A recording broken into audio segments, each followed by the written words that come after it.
Let's transition over to Queen's Court. And for those of you guys that are watching this for the first time, Queen's Court is a segment that I come on and I'll ask a question, or it could be a trade idea.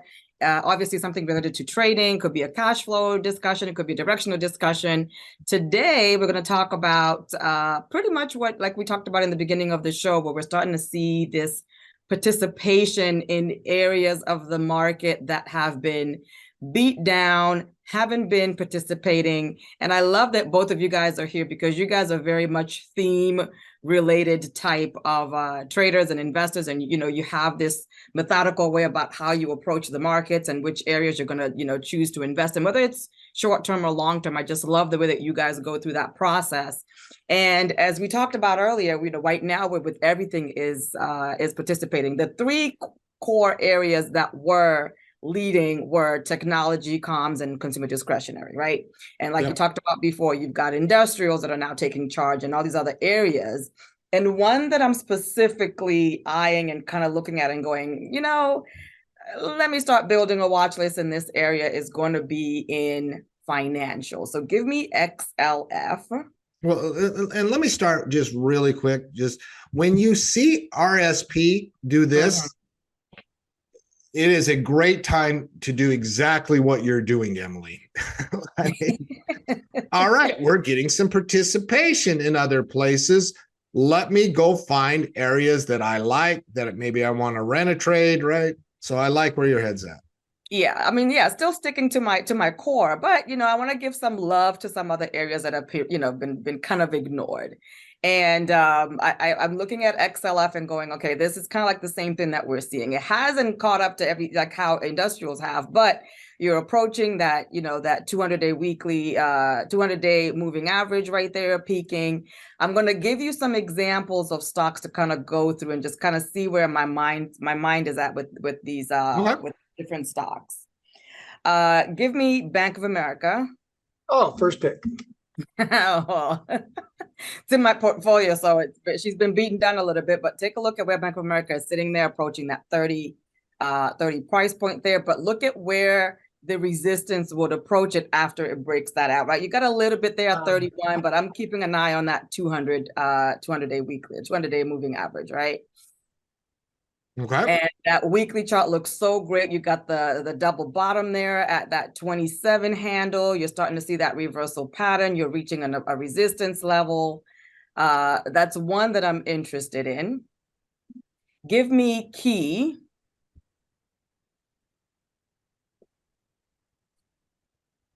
Same type of thing where you're seeing that, it's back above the moving averages. You're getting even a little bit of a pullback here today, bouncing off of those moving averages there at the bottom. Got a long ways to go after really, really, really getting beat down. I'm going to talk about some that are already taking charge. Give me Citi, C. This one's already taken off. Right? Just gone. It's like, all right, let me show you what I could do. And the other ones are going, okay, how can we play catch up? Right. So I'm looking at these banks that are already kind of leading in this charge, and those that are kind of, starting to like turn their engines on and warming up to make that run. What would be your approach when you look at this? And because you guys, again, you go through the theme and you look at everything, what's your take in this area? And this is going to be, again, it looks like it's going to be a short-term thing. Who knows, right? But we've had 27 days of up days in tech. Could this run the same way? How would you approach it? I'm not putting all my eggs in this basket, but I definitely want to participate. I'll start with you, Mark. What would your take and your process be with this area? Well, I mean, step one and usually step 2 and 3 in my oh my goodness, things are pumping playbook is first and foremost, as a credit trader, make sure I have credit working. And I focus on the areas that are already pumping first if I wanted exposure there. I already have that momentum in Citi, right? It's very similar to when you looked at January, right? When you looked at January and that thing ran for, a good solid month, right? A good solid month. And so like, as I'm prioritizing, I'm like, all right, maybe this is too stretched for my directional rules, right? Because, you are 8 days in.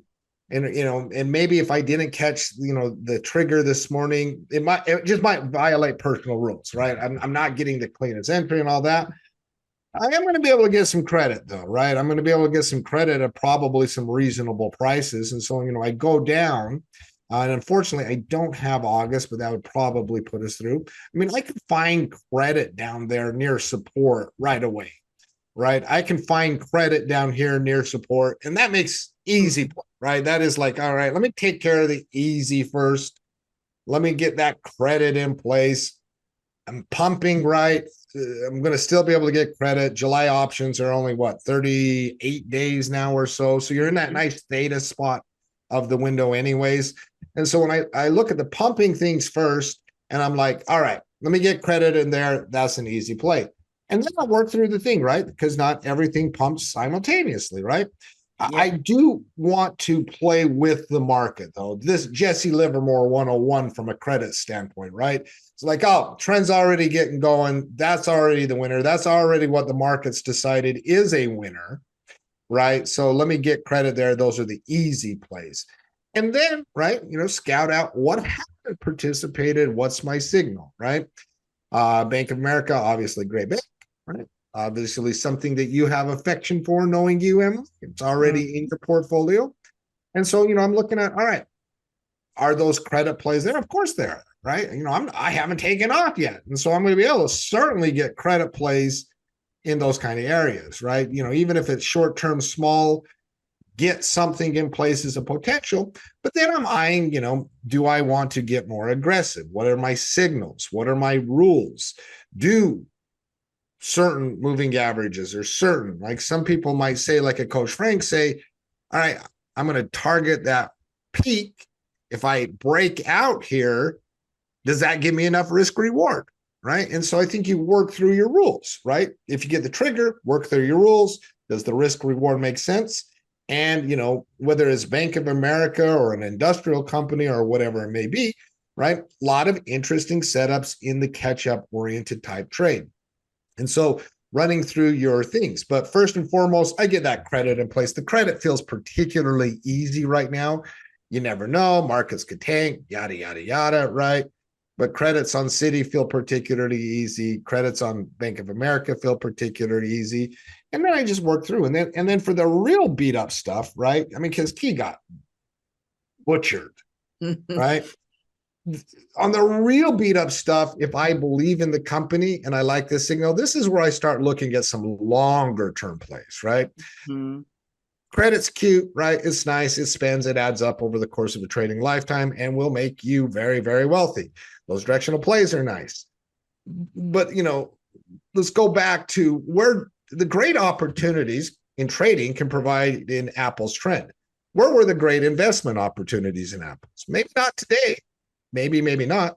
Well, certainly when it was beat up, right? And so some of those longer term plays, proverbial blood in the street, all of that good stuff, that's where you start looking, all right, I want a longer term play that doesn't last a few days, doesn't last a few weeks, that isn't worried about theta decay. Do I believe in the company? And I don't know enough about Key to say one way or another, but that's what my mentality is on a chart like this. I'm not trying to scalp from 11 to 12. I want to get in at a good price where I can get some real alpha involved. And so that's kind of how I approach, those three banks that you said.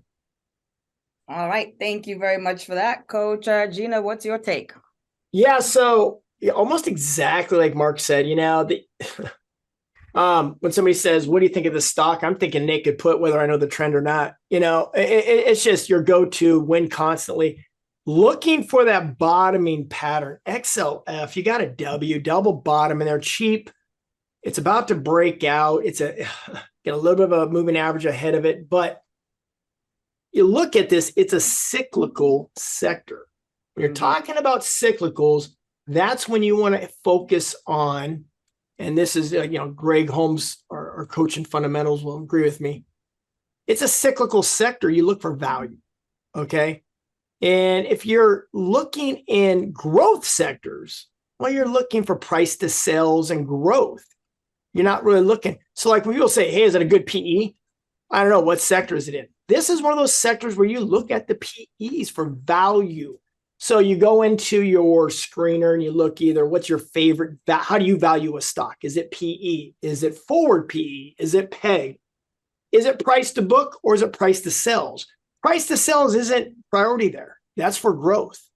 Greg loves price to book. I sort these companies out by price to book, and you're getting some big names in there. You're getting Citigroup as number one. It's 0.5 price to book ratio, meaning there's value in that company.